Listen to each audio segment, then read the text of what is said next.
Day 10 of ചമക്ചല്ലോ. Yes guys, finally നമ്മൾ വീണ്ടും ഡൽഹിയിൽ എത്തിയിട്ടുണ്ട്.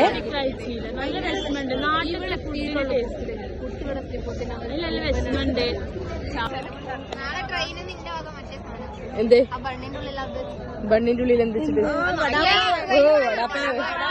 ഇതെന്താ സംഭവം എന്ന് വെച്ചാൽ രാവിലത്തെ ബ്രേക്ക്ഫാസ്റ്റ് പുട്ടും കടലക്കറിയും അടിപൊളിയായിരുന്നു കേട്ടോ. പക്ഷെ ഇവർക്ക് കിട്ടിയില്ല, കാരണം ഇവർ ലേറ്റ് ആയിട്ട് എണീറ്റത്.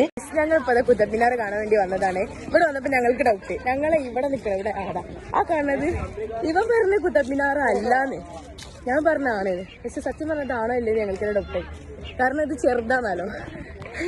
എടാ ആ കുത്തബ്മിനാർ ആണല്ലേ?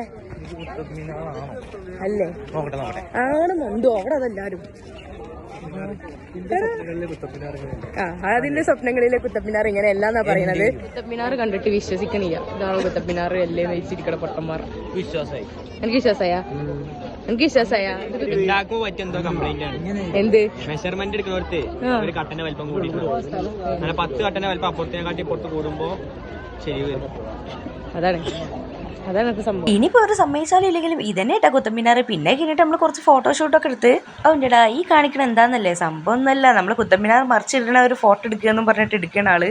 പിന്നെ നമ്മൾ റെഡ് ഫോർട്ടിലോട്ടാ പോയിട്ടുണ്ടായിരുന്നു. പക്ഷേ ഭാഗ്യമില്ല ഗൈസ്, കാരണം ഓൾ മൺഡേസ് ആർ ഹോളിഡേ. എല്ലാവരും ഓരോരോ ബാഗും കാര്യങ്ങളൊക്കെ സേഫ് ആക്കാറ്. ഇപ്പൊ സഫ്നാസ് ആദ്യം തന്നെ സേഫ് ആക്കി. പിന്നെ നമ്മൾ നേരെ പോയിട്ടുണ്ടായിരുന്നത് ജമാ മസ്ജിദിലോട്ടാണ്. ഇവിടെ അള്ളാന്റെ ഋതുവിൽ വന്നിട്ട് ഓതു കൊടുത്ത സ്ഥലമാണ്. മീൻസ് മനാമിൽ വന്ന് മീൻസ് സ്വപ്നത്തിൽ വന്നിട്ട് കിട്ടും ആ സ്ഥലമാണത്. അതാണ് അവിടെ ഇങ്ങനെ കൂട്ടി വെച്ചിട്ടുള്ളത്.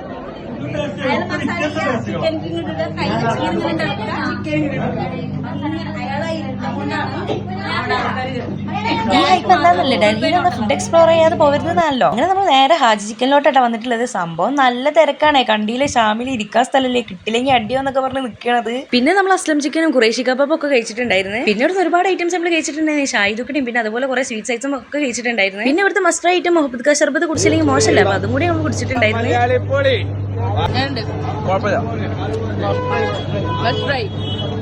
പിന്നെ അവിടുന്ന് ഒരുപാട് ഐറ്റംസ് ഒക്കെ നമ്മൾ കഴിച്ചിട്ടുണ്ടായിരുന്നു കേട്ടോ. പിന്നെ ഈവനിങ് മുതൽ നൈറ്റ് വരെ നമുക്ക് ഷോപ്പിംഗ് ടൈം ആയിരുന്നു. അപ്പോൾ ഇഷ്ടം പോലെ ഷോപ്പ് ചെയ്യാണ്ടായിരുന്നു. അതുകൊണ്ട് പിന്നെ നമ്മൾ കൂടുതലൊന്നും വീഡിയോസ് എടുത്തിട്ടില്ല. അങ്ങനെ പിന്നെ നമ്മൾ ഒരു 10 മണിക്ക് കഴിഞ്ഞിട്ട് റൂമിലോട്ട് എത്തിയപ്പോൾ തന്നെ കണ്ടില്ല എല്ലാവരുടെ ബാഗും ഫുള്ളായിട്ടുണ്ട്. പിന്നെ രാവിലത്തെ ഫുഡ് പോലെ തന്നെ നമ്മൾ മലയാളി ഫുഡ് ഇവിടെയും കിട്ടി. സംഭവം നല്ല അടിപൊളി പൊറാട്ടയും ചിക്കൻ കറിയും ആയിരുന്നു. ഉഷാറായി വളരെ ഭംഗിയായിട്ട് അവസാനിച്ച് അതില് ഫോർഗോക്കും അതിലുപരി നിങ്ങൾക്കൊക്കെ ഞാൻ ഒരുപാട് നന്ദി പറയാം. കാരണം നമ്മൾ കട്ടക്ക് നിന്നിട്ടാണ്. അങ്ങനെ അതൊക്കെ കഴിഞ്ഞ് നമ്മൾ കേക്ക് കട്ടിങ് കൂടി കഴിഞ്ഞിട്ട് പിന്നെ അതാ നമ്മൾ ഡ്രസ്സും കാര്യങ്ങളൊക്കെ പാക്ക് ചെയ്യുന്ന സമയമാണ്. അപ്പോൾ അതാ കണ്ടില്ലേ ഇഷാമിന്റെ പെട്ടി ഫുള്ളാട്ടോ. അങ്ങനെ പിന്നെ നമ്മൾ നേരെ റെയിൽവേ സ്റ്റേഷനിലോട്ടാണ് പോകുന്നത്. അപ്പോൾ പോണിടയിൽ ബസ്സിനിടെ ചെറിയ റിവ്യൂ സെഷൻ ഉണ്ട്. അതൊക്കെയാണ് പറഞ്ഞത്. വീഡിയോ ഇഷ്ടപ്പെട്ടാൽ ലൈക്കും ഷെയറും ചെയ്യാം.